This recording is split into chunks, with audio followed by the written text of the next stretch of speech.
Samantha ran as fast as her legs would carry her. She didn't know where she was going, and she didn't care.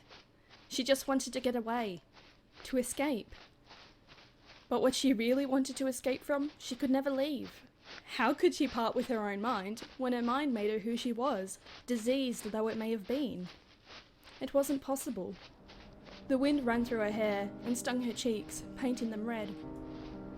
A sharp, metallic taste filled her mouth. Saliva rose to her throat, sharp and bitter. She tried to swallow it down, but this only made her feel worse. Her stomach hurt. She felt like a monster was nesting inside of her. Can I go back again? Whoops.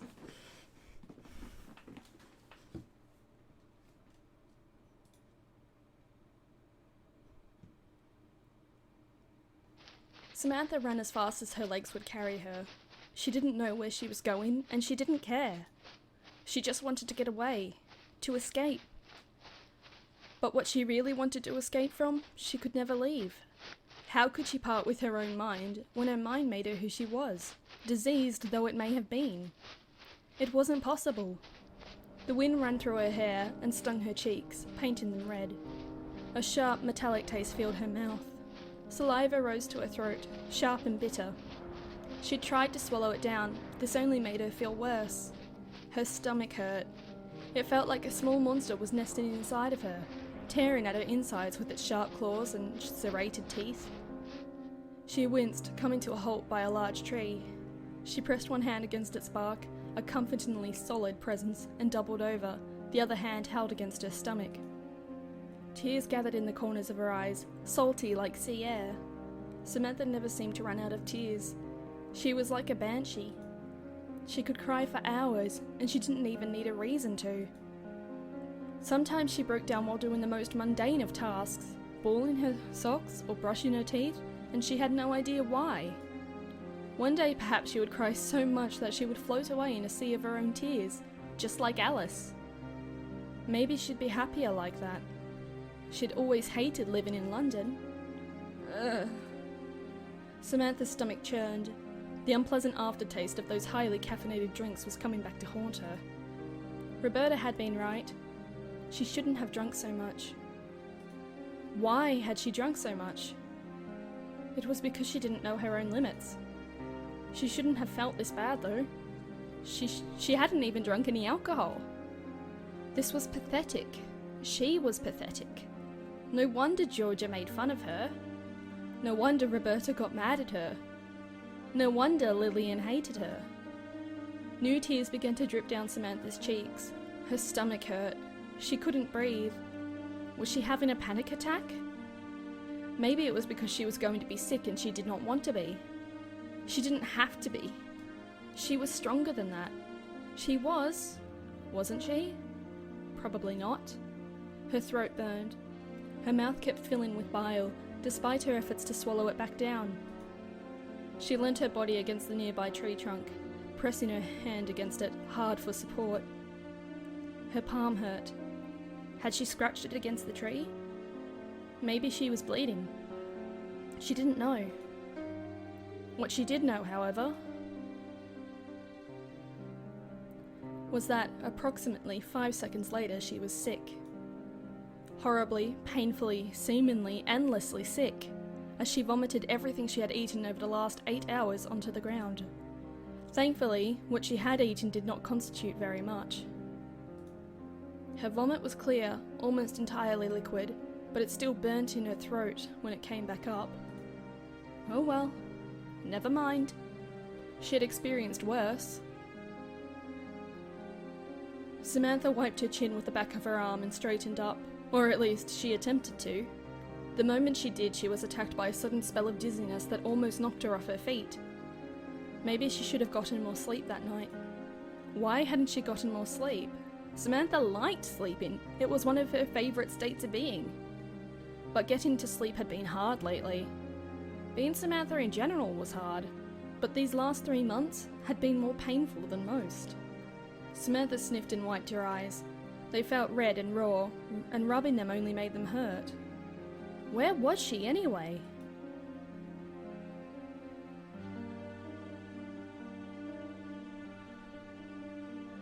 She peeked out from behind the trunk of the tree she had been leaning against and examined her surroundings. It didn't really make much of a difference.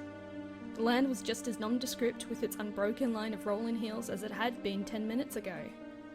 Samantha had been lost then, and she was still lost now. She had no idea where she was.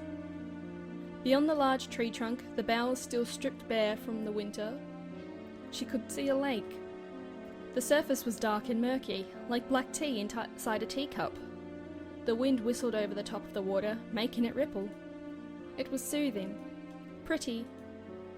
Other people may have deemed this sight decidedly unremarkable and walked on, but Samantha had always found these visions of nature comforting. Maybe it was because of her childhood. It reminded her of home. The peace and quiet of the countryside, the absence of all other human life, made her feel like an explorer on a newly discovered alien planet. She far preferred it here. It was much nicer than the city. Being alone, surrounded by trees, even trees that were recovering from a particularly cold winter, their boughs gnarled and naked, was comforting. If she really did die here, maybe it wouldn't be so bad. She'd prefer dying here, out in the open, surrounded by the smell of dirt and earth and wildflowers, than back in her tiny room in London. If she died in London, she would have no peace. Her soul would be besieged by countless others who had met similar fates, alone in apartments with no friends or family, and she would become one of many, another statistic in a nameless, faceless sea. In the countryside, she could be herself. She could be Samantha. When she died, she wanted to die here. But, as it soon turned out, Samantha would not be given the chance to curl up and will herself out of existence. Not this time. This small, secluded spot wasn't quite as secluded as Samantha had first thought. There was somebody else there. Samantha could see, out in the distance, a distinctly humanoid figure standing in the lake. Even from a few feet away with their back facing her, Samantha could tell this person was beautiful. Their long, blonde hair fluttering in the breeze attested as much. Though the sun was muted, hidden behind a thick layer of grey clouds, what little light was able to filter down to the ground seemed to be directed around this single figure, so that her cornflower hair shimmered. The mystery girl seemed completely at ease with her surroundings, as though she belonged there. She was one with the landscape. Samantha felt as though she was staring at a canvas, and this girl was part of it. To remove the girl from the scene, you would need to cut a hole through the lake itself, leaving a vast scar of abject nothingness running through the countryside. Samantha did wonder, though, what kind of person would paddle in the middle of a freezing lake in early March? Wouldn't she catch a cold? It didn't seem very sensible. Maybe then, this beautiful girl was not human at all. Maybe she was a fairy, or perhaps an elf, a magical creature descended to Earth from an enchanted sylvan kingdom. Samantha stood there, staring, watching. Her heart hammered painfully inside her chest, threatening to splinter her ribs. Was it just her imagination, or was her heart beating far, far too loud? What if the mystery girl heard her? What would happen then? Would she cast a spell on her? Bewitch her? If so, it was too late. Samantha was already enchanted. Maybe the beating of her heart really had been that loud after all. The girl out in the lake lifted her head suddenly, like a rabbit alerted to the sound of an approaching predator. As if, in slow motion, she turned. All of a sudden, with a gasp of recognition, Samantha realized. She had realized something that she should have realized a long time ago, as soon as she stumbled upon this apparition paddling in the lake. This was no fairy. Of course it wasn't a fairy. It was instead somebody that Samantha knew rather well. The long blonde hair should have given it away. Though she so often wore her hair tied up, Samantha had forgotten what it looked like loose around her shoulders like this.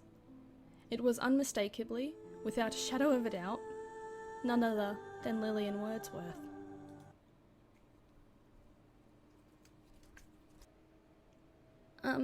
Well, this is nice. I suppose so. Lillian had tied her blonde hair up once more, and was now wearing the rest of her St. Mary's uniform, which she had previously folded beneath a tree before she went paddling. Unlike Samantha, Lillian was a sensible person. Of course she would have ensured her pinafore and cardigan didn't get wet. Samantha should have expected nothing else. The two girls were sat underneath a tree, a few yards away from the one Samantha had initially paused at, which Samantha was grateful for. Samantha didn't want Lillian realising just how sick she had been before she had stumbled across her. That would be incredibly embarrassing, and wouldn't be the best way of making a fresh first impression. It was so unfair. Lillian got to return to Samantha's life as a vision of loveliness, an indistinct figure, almost like Will-o'-the-Wisp, a haunting, magical creature, too breathtaking to be considered truly human. Samantha, on the other hand, must have looked like a wreck. She had just been sick, and even though she had tried to wipe away the evidence from her mouth with the back of her hand, her eyes were red and puffy, making it obvious to anybody with an ounce of common sense that she had been crying. Her short hair, snipped by her own inexpert fingers, had never felt more ridiculously exposing.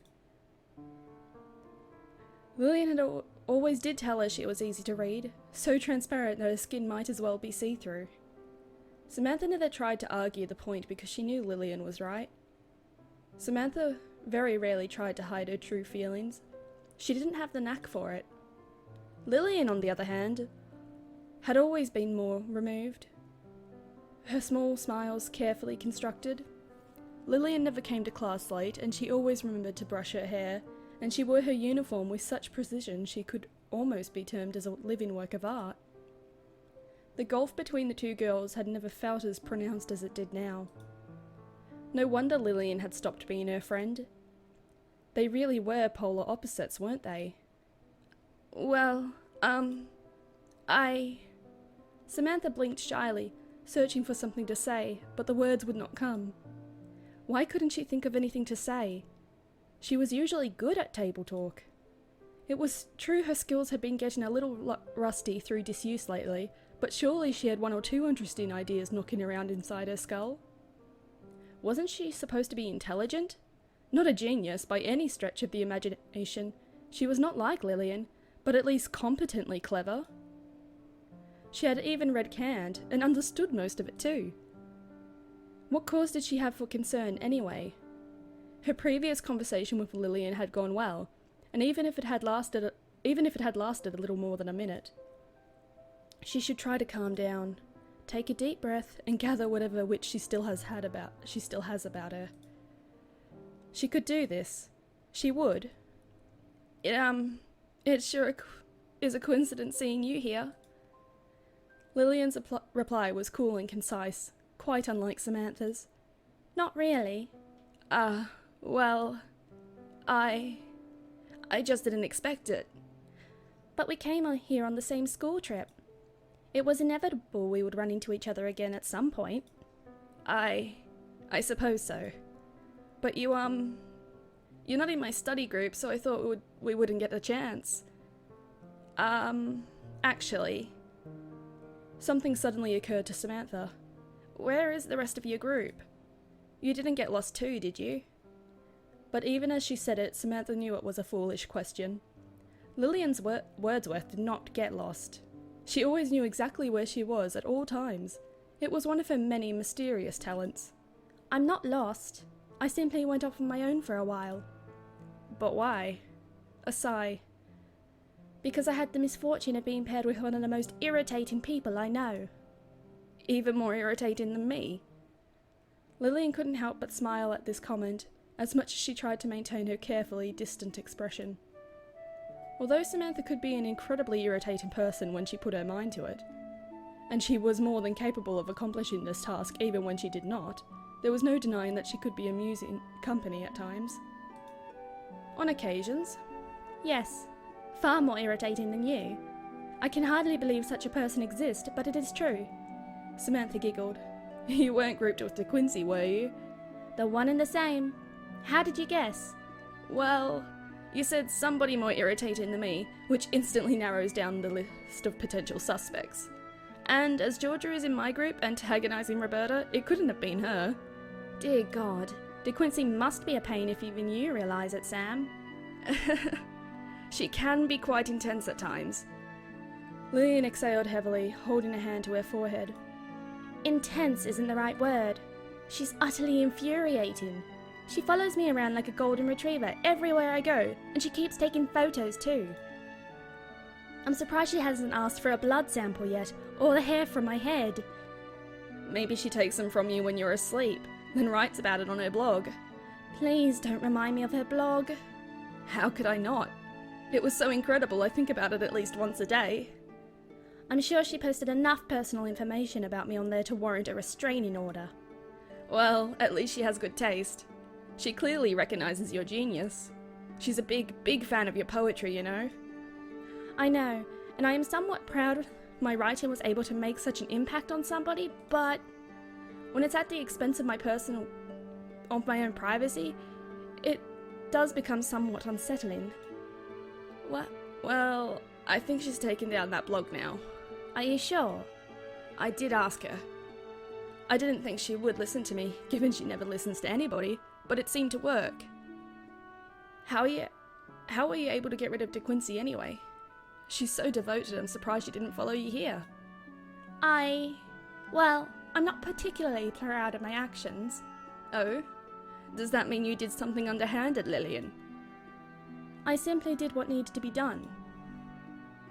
If I had not extracted myself from the situation, I fear I would have done some things I would later come to regret. You can try and dress it up however you want, but you're only making me more and more curious. Just what exactly did you do? Well, I may have bumped into her whilst we were walking. Quite accidentally, of course.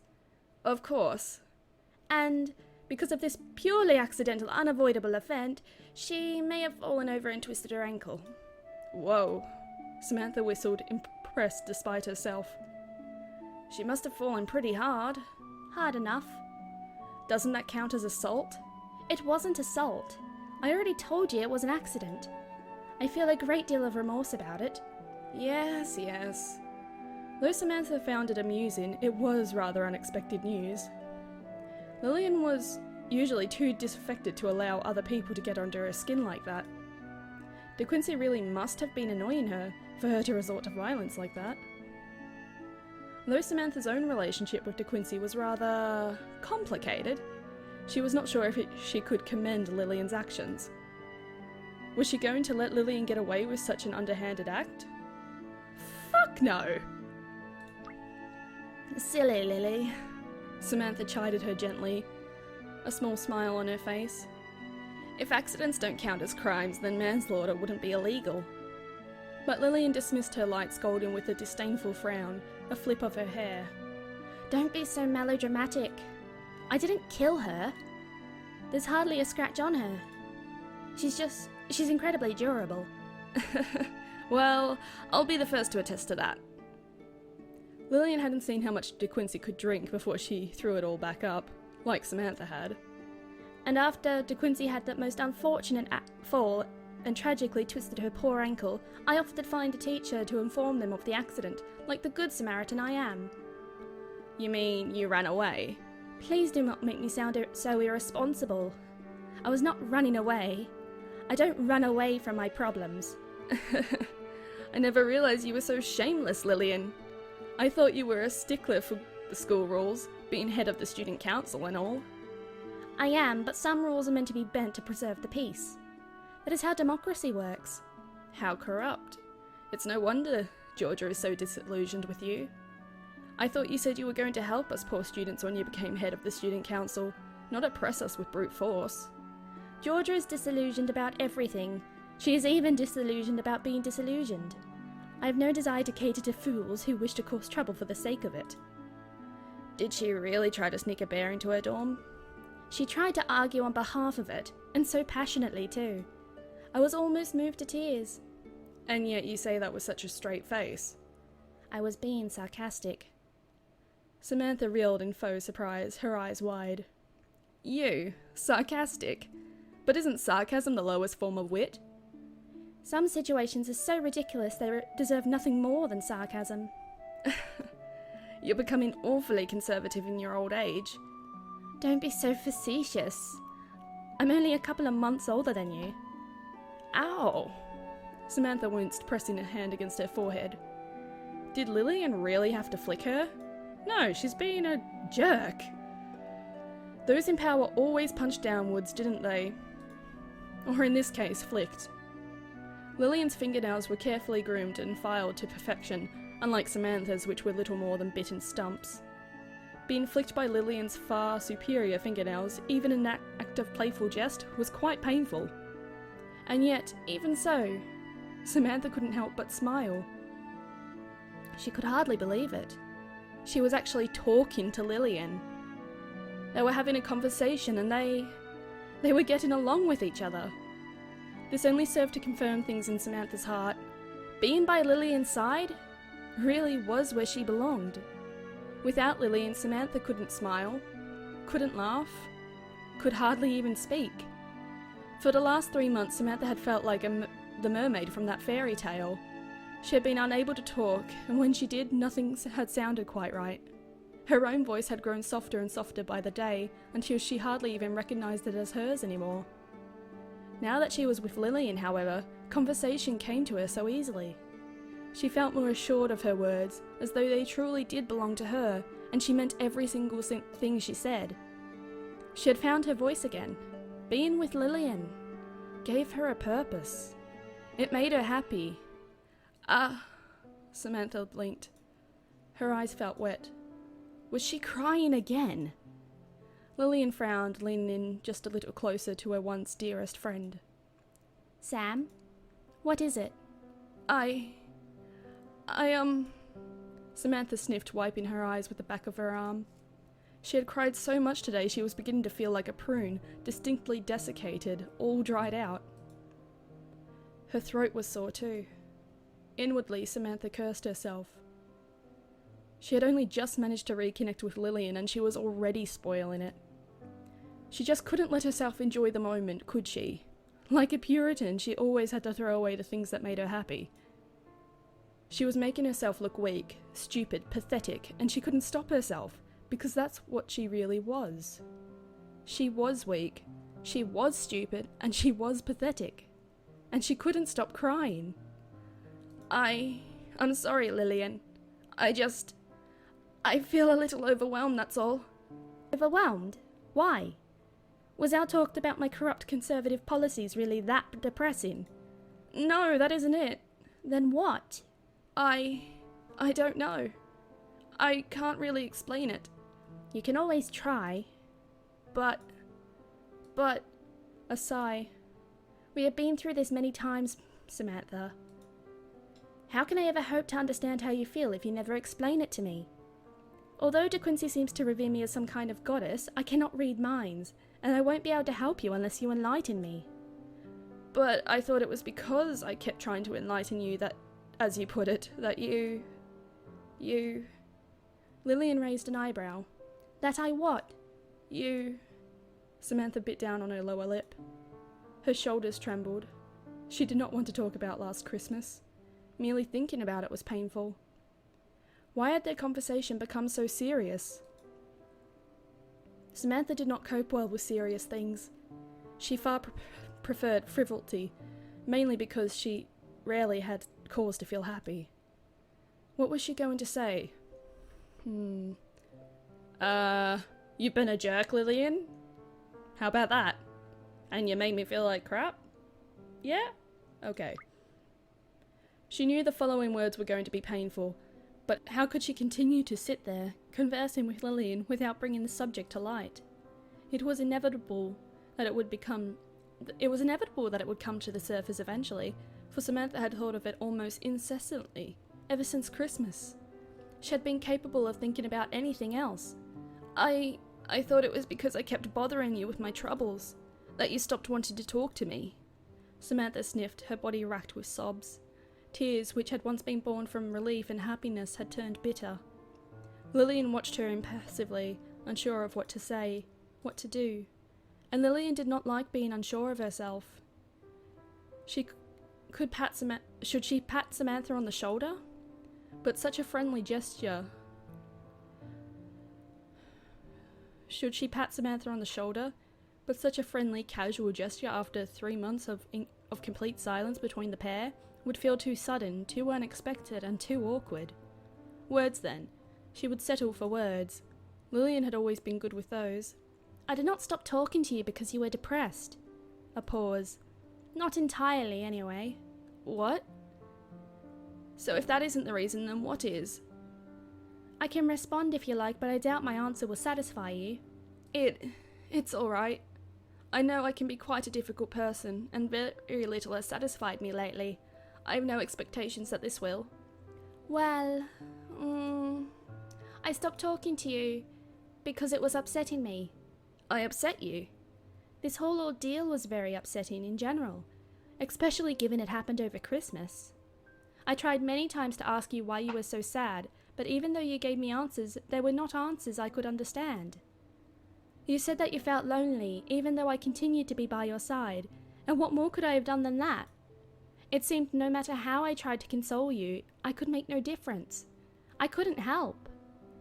It all began to feel like an exercise in futility, and every time I saw you, it only made me feel worse.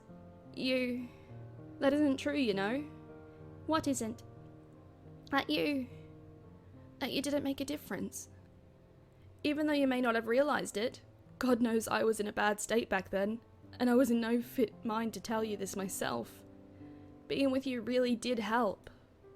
Having you by my side, it made me feel like I was wanted, needed, and that my existence had some kind of meaning. Your existence has meaning whether or not I'm with you. You shouldn't base your own self-worth around my opinion. That isn't healthy. I know. Don't you think I know that? I'm well aware. I'm not stupid, Lillian. In fact, I'm a person with reasonable intellectual capabilities, which makes me feel even more dejected when I consider just how little I have done with them. I know all the sensible advice you could possibly give me already. Make sure to eat 3 meals a day, go to bed before 6 in the morning, don't drink too much, it's bad for you. I know all that. I know. Then why don't you follow these helpful life lessons? Well, Samantha flinched. I've been trying, with the last point at least. I do my best. And just how much is your best? I haven't had anything alcoholic in the last 2 months at least. Although this self-imposed prohibition was not entirely because of Samantha's own strength of will, but because she had felt too uneasy to ask De Quincey for any favours lately. Lillian did not need to know that, though. 2 months, huh? Lillian frowned, considering. I suppose that is fairly stringent for you. I'm surprised. It's kind of sad that you expect so little from me. Samantha's hands fisted at the hem of her skirt, tugging at the material torn between her fingers. I'm sorry. I don't want to be a disappointment, Lily. I really have missed you. Not being able to talk with you, spend time with you, it's just been hard on me. Really hard. When I saw you again and we started to talking like this, not about anything in particular, I can't tell you how happy it makes me, even though you might not think it to look at me. There are things in this world which not even you can put down in words? How shocking. I'll take that as a compliment. But I am happy, you know. Happier than I have been in, well, I don't know, for a long while. I can hardly understand it myself. Samantha smiled wanly, her face soaked with tears as she shook her head. Well, I hardly understand any of my emotions, but that's beside the point. I don't know if I ever will be able to understand myself, no matter how much soul-searching I do. I was just so happy to see you again, to talk to you. It was overwhelming and slightly scary. It still is. I don't know what came over me, but I couldn't keep it in any longer, and I started to cry. You were crying because you were happy? I suppose so. Because I missed you so much. But it is as you said. You don't sound happy. Not to me. If anything, you sound miserable. I'm experiencing a strange mixture of emotions. It's hard to describe them. It's hard for me to follow them too. I'm sorry, Lillian. I know I must be a pain. One of the biggest I know. Lillian frowned, brushing a strand of blonde hair behind her ear. Look, I'm sorry, Sam. This isn't because I don't like you, but... Samantha did not like the sound of that but. Neither did she care for the ominous pause. She stared at Lillian, her eyes wide, her eyelashes trembling. What would she do if Lillian rejected her again? The two had only just begun to reconnect after 3 months of complete silence, and to what end? Was it all going to end here? No, it couldn't. She wouldn't let it. She would drag the mutilated, malformed remains of their relationship out from underneath the rubble that had accumulated over the past 3 months, even if it killed her. She had to. Lily, please. Samantha heard her voice crack, like a teenage boy going through puberty. She sounded pathetic, even to her own ears, but when didn't she? Who cared if she had to beg? She had no self-esteem left to throw away. It would not make a shred of difference to her. Lily, please reconsider. I missed you so much. Don't leave me again. I don't think I could stand it. I'm sorry, Samantha, but this is exactly why I stopped talking to you the last time. What? What do you mean? You're too clingy. You value me far too highly, and though it is somewhat flattering, I don't think it's good for you. You shouldn't obsess over me so much. It makes me uncomfortable, and it makes you unhappy. You're wrong. I'm the happiest it is possible for me to be when I'm with you. I feel miserable when I'm on my own. Utterly miserable. These last 3 months, if I weren't such a coward, I doubt I'd be sitting here right now. I was afraid of that. Is that why you cut all your beautiful hair? Because you felt depressed? That's right. Samantha hung her head, her face flushing. She had told nobody the truth behind her drastic change, but Lillian had guessed it all the same. Lillian knew her far too well. She could read her like a book, pursuing through the pages of her heart whenever it suited her. If only Samantha could do the same with Lillian. Even after all the years they had been friends, Samantha did not understand Lillian at all. I thought about cutting somewhere else, but I just didn't have the heart. I couldn't do it. I'm too much of a failure to even kill myself properly. Don't be so ridiculous, Sam. I can't help it. I was born ridiculous, and I can't do anything about it. Lillian sighed. Her expression was still soft, but her tone when she next spoke was stern, like that of a schoolteacher reprimanding an unruly student. She sounded even more authoritarian than Miss Pope did, which was saying something. This was probably why Lillian had been elected as head of the student council. It really was impossible to argue with her. Please don't be so defeatist. There is always something you can do. That's true. Being with you always made me happier, but that isn't going to cut it. That isn't a permanent solution, and you know it. I'm not always going to be here for you. We're going to graduate next year, and we may never see each other again. What will you do then? I was trying not to think about that. And that's precisely your problem. You never think in the long term. Look, I don't think our friendship is working out. You're far too desperate, and I can't give you what you want. You don't need me no matter how much you tell yourself you do. What you need to see is a therapist. And you could stand to have a healthier sleeping cycle too. No. This was not how it was supposed to go. This wasn't what she wanted. The main reason Samantha had even gone on this field trip, even though she had been feeling so crushingly miserable lately, it had been an effort to simply drag herself out of bed, was so she could see Lillian.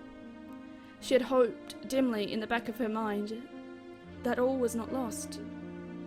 That they could still fix things. That she could drag the corpse of their relationship with Lillian up out of the wreckage it had been buried under, suffocating slowly these last 3 months. Maybe she had been right. Now, however, Samantha saw quite clearly it was far too late. She might have had a chance once, but like the fool she was, she'd ruined it. She always ruined things. How had she even managed to survive in this world for so long when she threw away each and everything that meant something to her, that she loved and cared about, away into the wind like confetti? Lily, do you really no longer want to be my friend? It isn't that I don't want to. I can't. Can't? No. Dealing with you is too exhausting, and it upsets me, and it's infuriating that you don't even try to get better. I do try. I have been trying, but it's hard. You don't understand, Lillian. Samantha could feel the tears. They'd been threatening to fall for a while now, but she tried to hold them back. You don't know how sick I am. I felt awful for a long, long time, longer than I can remember, and I don't know what to do anymore. Samantha's words began to break up in her mouth.